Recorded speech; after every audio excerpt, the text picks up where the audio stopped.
All right, so today we're going to be looking at smart decline. Okay. It's basically this idea of how cities plan when their, populations are shrinking. Right. Yeah. And how do you adapt to that? Yeah, exactly. It's not like giving up. It's more like, how do we make the best of this situation? And we're focusing on Baltimore for this deep dive. Interesting. And, I think people might be wondering, why Baltimore? Yeah. Well, it's been dealing with this population loss for decades now. Yeah. And they actually have, like a strategy in place Right. to try to address it. So, I'm curious. yeah, we're going to be looking specifically at Baltimore's abandoned housing strategy. Okay. And we're going to kind of see how it stacks up against like these 5 key principles of just planning. So like a framework for ethical urban planning. Yeah, exactly. Yeah. So what is smart decline? So smart decline is basically just like cities, acknowledging and planning for like population loss. Right. And that means adapting things like land use, zoning, economic development, housing policies, all to kind of match this reality of, a city that's shrinking. So kind of right-sizing it in a way. Exactly. Okay, interesting. And there's lots of different examples of like smart decline strategies. Okay. One would be like relaxed zoning. Uh-huh. So you could allow non-residential use of land. Okay. Or reduce spending on infrastructure. Makes sense. And like depopulating neighborhoods. Right. Or even like acquiring that vacant land and repurposing it for like community facilities. Okay, so maybe like parks or gardens. Exactly, yeah. That's cool. Yeah. So Baltimore's population has actually decreased by over 32% since 1970. Wow, that's a lot of people. Yeah, it's like over 300,000 people. Wow. And so this decline is obviously, led to a lot of like vacant and abandoned properties. Right. And it's concentrated mostly in like the east and west sections of the city. Okay. So this decline is linked to like historical trends, like deindustrialization, suburbanization. Yeah, those are pretty familiar stories for American cities. Exactly. So how did these trends kind of play out in Baltimore? Well, with the decline of industry, jobs dried up. People started moving out to the suburbs. Right. But these trends hit Baltimore especially hard. Okay. And, it left behind a unique set of challenges. So what did they do? Did they have to like get creative and come up with something new? Well, they came up with the abandoned housing strategy. Okay. I'm really curious to hear about this. What does it involve? Well, they actually implemented like a master plan back in 2000. Okay. It was called Plan Baltimore. And this focused on, things like demolition, reinvestment, and rehabbing these abandoned properties. Okay. And actually, even further back than that, they had homebuyer support programs going back to the 1970s. Wow. So they've been dealing with this for a while. Yeah, they have. But, these programs haven't always been as successful as they hoped. Okay, so it sounds like they've been trying a lot of different things over the years. Yeah. So what else is part of this strategy? Well, one thing they've been doing is streamlining that process of acquiring the abandoned properties. Oh, okay, because that can be a mess. Yeah, like a legal maze. Right. Especially when, like, ownership records are unclear. Yeah, exactly. And then they're also using code enforcement to kind of encourage property owners to either fix up their buildings or sell them. Yeah, that makes sense. Yeah. So I imagine there's some controversy around demolition. Oh, yeah, definitely. Yeah. I mean, people get attached to their neighborhoods, even if they're struggling. Of course. Yeah, so in Baltimore, there's been like a shift over time from those like scattered demolitions, which were criticized for being disruptive and not very effective, to a more strategic approach of like demolishing entire blocks. Okay, so I can see how that would be more efficient. Right. But also maybe a little bit more disruptive. Yeah, exactly. For the residents. So that brings us to the big question. Okay. Is Baltimore's approach actually just and equitable? Right. Because that's really important. Yeah. So to kind of dig into that, we're going to look at their strategy through the lens of 5 principles of just planning. Okay. I like that framework. Yeah. So like you said, it's like a checklist for ethical urban planning. Exactly. So let's start with inclusion. Okay. Have they actually involved diverse voices in planning this abandoned housing strategy? Well, it's a mixed bag. Okay. There are some positive examples, like programs like Care a Lot, Lots Alive, and neighborhood greening grants. Okay, those sound cool. Yeah, these programs actually gave residents in like disadvantaged neighborhoods resources to like beautify vacant lots. That's great. So that suggests, a degree of community involvement. So at least some bottom-up input. Yeah. Were there any cases where that inclusion wasn't so good? Well, yeah, like when they were developing a decision model to guide like resource allocation, that process was mostly kept within city government. Oh, so the community wasn't involved. Right. Community leaders and residents weren't directly involved. Sounds like they could improve there. Yeah. Okay, so what about deliberation? Okay. Has there been like open and honest debate about the strategy and what it could lead to? That's where things get kind of complex. Okay. There's a tendency to frame the strategy as purely technical.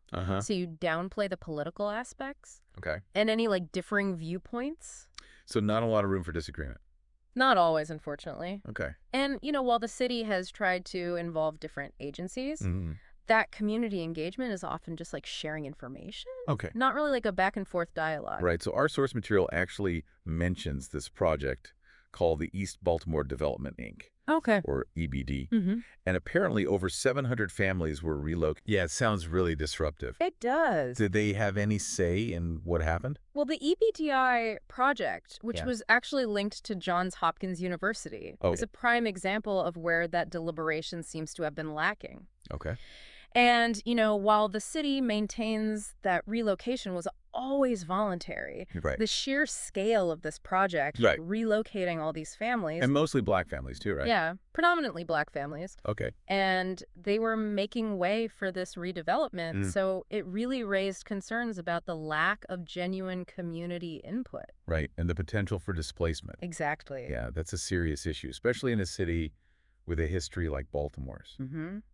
So that brings us to our next principle, recognition. Okay. Does the city even acknowledge the power imbalances and the historical injustices that have led to its decline? That's a tough one. While the city provides information about their programs and like the progress they've made, there's not much acknowledgement of the deeper historical context. So they haven't really dealt with things like redlining and segregation and like decades of disinvestment. That contributed to the city's current challenges. Exactly. So it seems like they're focusing more on like what they're doing. Yeah. And not so much like why they're doing it, which seems like a missed opportunity to really understand the root of the problem. Yeah, without that deeper understanding, it's hard to make sure that the solutions don't just make things worse. Right. They could inadvertently perpetuate those inequalities. Exactly. Okay, so let's move on to transparency.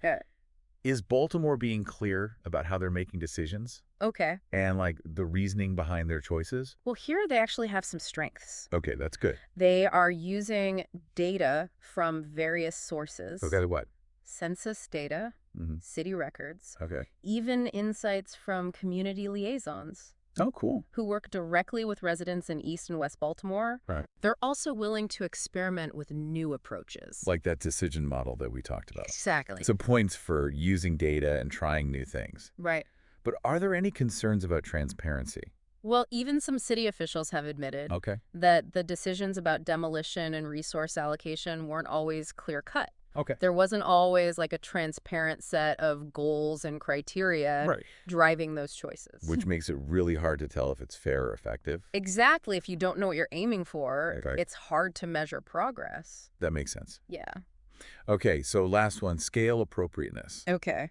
So smart decline is often linked to like regional factors. Right. Like suburbanization. Yeah. So has Baltimore like coordinated their planning with the surrounding areas? That seems really crucial. Yeah, you can't tackle these big problems alone. Right. And interestingly, Maryland actually has a legal framework for regional planning. Oh, okay. The Baltimore Metropolitan Council, or the BMC. However, despite their role in advising on regional issues, like transportation and the environment, they're not formally involved in this abandoned housing strategy. So a missed opportunity for collaboration. It seems that way. Okay. And while the city does partner with some regional organizations, that lack of direct involvement from the BMC suggests they might be missing out on some valuable insights. Yeah, and opportunities to work together on a larger scale. Exactly. Okay, so we've covered a lot of ground here. We have. We've looked at the challenges Baltimore faces, the abandoned housing strategy, and these 5 principles of just planning. It's a good framework. Yeah, so where do we go from here? Well, now that we have this framework, we can look deeper at Baltimore's approach. We can look at specific programs and initiatives and see how they measure up against these principles. So we can understand the nuances, the trade-offs, and, ultimately whether smart decline can truly be just and equitable. And that's what we're really trying to figure out. Exactly. Okay. Yeah. Cool. So, Baltimore's approach has evolved over time. Like those early home buyer programs, the Dollar House program, and Rehab Express. Oh, yeah. I've heard of those. They were really ambitious. Yeah. Offering houses for like $1. Wow. It sounds like a steal. I know, right? Practically giving them away. Yeah. But I'm guessing it wasn't that simple. No, not really. Yeah. I mean, the idea was to attract new residents. Revitalize neighborhoods. Makes sense. But these programs often required a lot of city subsidies. Oh, okay. And they didn't always address the underlying reasons why those houses were abandoned in the first place. So it wasn't a sustainable solution? Not really, no. So have they learned from those experiences? It seems like they have. Okay. Their current Vacants to Value program still offers homebuyer support, but it's much more targeted. Okay. Strategic. So beyond those homeownership incentives, what are some of the other tools in Baltimore's Smart Decline toolkit? Well, they've really ramped up code enforcement to hold property owners accountable for maintaining their buildings. To try and prevent further decline. Exactly. And to encourage them to either fix them up or sell them. Makes sense. Address the problem before it gets worse. Right. But code enforcement can't solve everything. Right. Oh, of course not. Yeah. That's why they've also been focusing on streamlining that acquisition process. Right, because it can be really hard. Oh, it's incredibly difficult. Yeah. Especially with decades of decline and, all those complicated legal issues. I can only imagine the paperwork. Oh, yeah, tons of it. So they're trying to, cut through the red tape. Exactly. Okay. So by simplifying that process, the city can gain control of these properties and then decide what to do with them. So demolish, rehab, or put them back on the market. Exactly. Which brings us back to demolition. Yeah. That's always a tricky one. It is. So we were talking about how they shifted from scattered demolitions to those whole block demolitions. Right. What was the thinking behind that change? Well, the scattered approach was criticized for creating gaps in neighborhoods and destabilizing surrounding properties. Right. So it wasn't really addressing the root causes. Exactly. It was more like putting a Band-Aid on a broken bone. So they needed a more comprehensive approach. Right. But didn't the whole block demolition increase the risk of displacement? Yeah, that's a valid concern. Yeah. And it highlights the need for really careful planning, community engagement, and a deep understanding of the potential consequences. Before making such a big decision. Exactly. Which brings us back to the EBI project. Right. And those concerns about displacement and gentrification. Yeah. So can you remind us what that project was all about? So the East Baltimore Development, Inc. project, which was tied to Johns Hopkins University, involved a massive redevelopment effort. Okay. And while it did bring in new investments, created jobs, it also required relocating hundreds of families. Wow. To make way for this new development. And those were mostly black families, right? Yes, mostly black families. So were those residents given a real choice about relocating? Well, the city says they prioritize voluntary relocation. Okay. But a lot of people question whether residents felt like they had a choice. Right. Especially given the limited affordable housing options. Yeah. And when you have redevelopment in a historically disinvested area, it can drive up property values and rents, and it makes it hard for people to stay. So it's kind of a double-edged sword. Exactly. Redevelopment can bring positive changes, but it can also have those unintended consequences. Yeah, and that's why those principles of just planning are so important. Yeah. It's not enough to just have a plan. Right. It needs to be fair. And equitable for everyone. Exactly. But, despite those challenges, Baltimore has shown some real ingenuity in their approach to smart decline. They have. So let's talk about some of the things they're doing well. Okay. I'm really interested in those urban greening and sustainability initiatives. Oh, yeah. That's one area where they've been really innovative. Yeah. So transforming vacant lots into community gardens, urban farms, and spaces to help manage stormwater. Those are great ideas. It's not only practical, but it makes neighborhoods more beautiful and livable. I like that. Yeah. And those programs we mentioned earlier, like Growing Green and Homegrown Baltimore. Right. Those are great examples of that, right? Absolutely. Yeah. They've helped transform blighted areas into like vibrant community spaces. That's fantastic. Yeah, and it shows a real commitment to finding solutions that are environmentally sustainable and responsive to residents' needs. So I'm also intrigued by that housing market typology they developed. Oh, yeah, that's interesting. How does that work? So it's a way for the city to be more strategic and tailored in their approach. Okay. So they classify different neighborhoods based on their housing market conditions. And then they can determine the most appropriate interventions. Exactly. So it's not just a one-size-fits-all approach. It's much more nuanced. Okay. So areas with stronger markets might be better suited for like rehab projects and homebuyer incentives. Makes sense. But the severely distressed areas might need a totally different strategy. So it's like a triage system for neighborhoods. Yeah, that's a good way to put it. And it lets them allocate resources more effectively. That makes sense. Yeah. And you mentioned this typology is connected to their vacants to value program. Yeah, it's all part of this more comprehensive and data-driven approach to addressing vacancy. So they're using data to understand the challenges of each neighborhood. Right. And tailor solutions accordingly. Exactly. Using data to make more informed decisions sounds like a step in the right direction. It is. But as we talked about earlier, it's important to be mindful of how that data's collected and interpreted. That's a good point. Are they considering potential biases or blind spots? Yeah, that's critical. Yeah. Because even well-intentioned, data-driven approaches need to be carefully scrutinized to make sure they're truly equitable. And reflect those lived experiences of the residents. So Baltimore's journey is a mixed bag. It is. With promising initiatives and areas that need improvement. Yeah. What are some of the key takeaways from their experience so far? Well, I think it offers valuable lessons for any city that's shrinking. Okay. It shows that smart decline isn't just about managing space, but about understanding the social and economic forces. Right. And it's not a one-time fix. It's an ongoing process that needs adaptation, community input.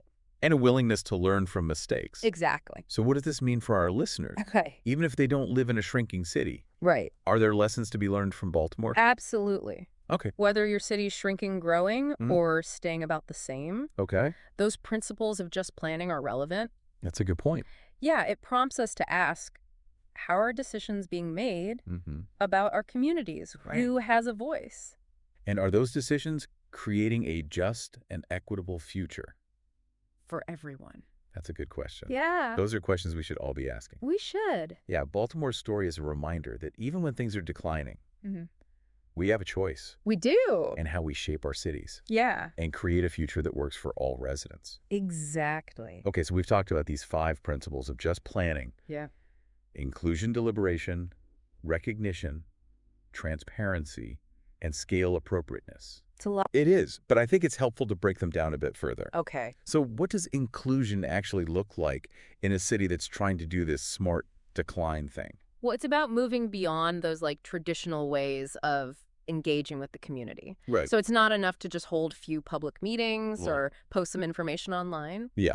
True inclusion means creating real opportunities for residents to actually shape the planning process. From the ground up. Yeah. So not just telling them about decisions that have already been made. Right. But actually getting them involved in the decision-making. Exactly. Okay. And it also means recognizing that different communities have different needs, different priorities, and ways of communicating. So one size fits all doesn't work? No, not at all. Okay, let's talk about deliberation then. Okay. You touched on the challenges of having those open and honest debates. Yeah. Especially when you're dealing with things like demolition. So how can cities create a space for more productive deliberation? I think it starts with acknowledging that smart decline is inherently political. Okay. You know, just talking about values, priorities, and trade-offs. Right. That will have a real impact on people's lives. Yeah. It's not just about technical solutions. So bringing those different perspectives to the table, Yeah. even if it gets uncomfortable. Even if it gets messy. Okay. It's about creating spaces where people can share their ideas, Right. debate respectfully. Even when they disagree. Exactly. It's not about silencing dissent. Right. It's about working through those differences. Find solutions that work. That are effective and just. Okay, so next up, recognition. Right. How can cities better acknowledge those historical injustices? Okay. And power imbalances that have shaped their decline? It takes a willingness to confront uncomfortable truths about the past. Like what kind of truths? Well, things like redlining. Okay. Where banks refuse to give loans to people in certain neighborhoods. Yeah.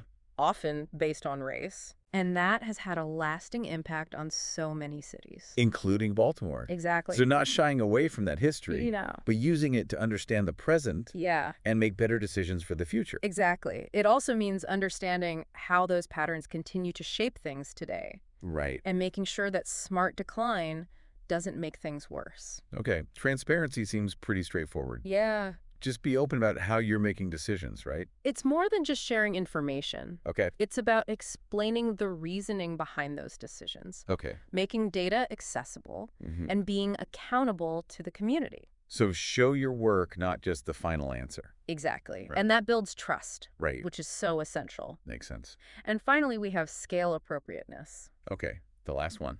We talked about how Baltimore might be missing out by not formally involving the Baltimore Metropolitan Council. Yeah. Why is that regional collaboration so important?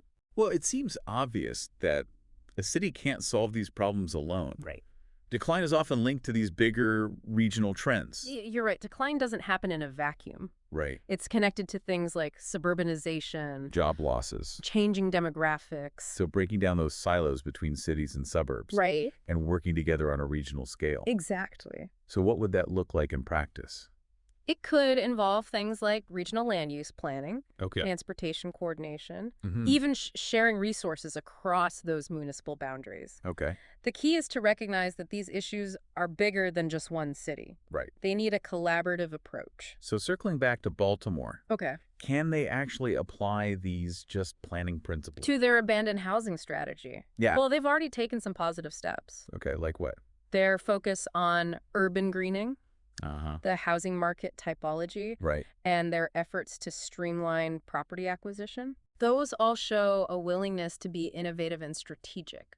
But there's still room for improvement. Oh, absolutely. Like what? They could do more to involve residents in the decision-making, Okay. openly acknowledge that historical context, Right. and ensure their strategies benefit everyone. Not just a select few. Exactly. So Baltimore's journey is a work in progress, It is. but it provides valuable insights Yeah, for other cities facing similar challenges. absolutely. So what are some of the key takeaways for our listeners? Well, first, there's no one-size-fits-all solution to smart decline. Okay. It requires a nuanced approach. Right, tailored to the specific context. Exactly. And second, those just planning principles are essential Yeah, we've talked about that a lot. to make sure these strategies are equitable. And benefit everyone. Right. And finally, smart decline is an ongoing process. Okay. It demands collaboration, adaptation, and a willingness to learn from mistakes. So no matter where you live, Right. whether your city is shrinking, growing, or somewhere in between, these issues matter. They do. How are decisions being made about your community's future? Yeah, who has a voice in those decisions? And are those decisions leading to a just and equitable future? For everyone. Those are questions worth asking. They are. And the answers might surprise you. They might. So smart decline is complex. It is. The Baltimore story gives us a glimpse into the challenges and opportunities. It reminds us that even when things are declining, we have choices We do. about how we shape our cities Right. and create a future that works for everyone. Exactly. Thanks for joining us on this deep dive into smart decline. It was my pleasure. We hope it's given you some food for thought Yeah, and inspired you to get involved in shaping your own community's future. I hope so.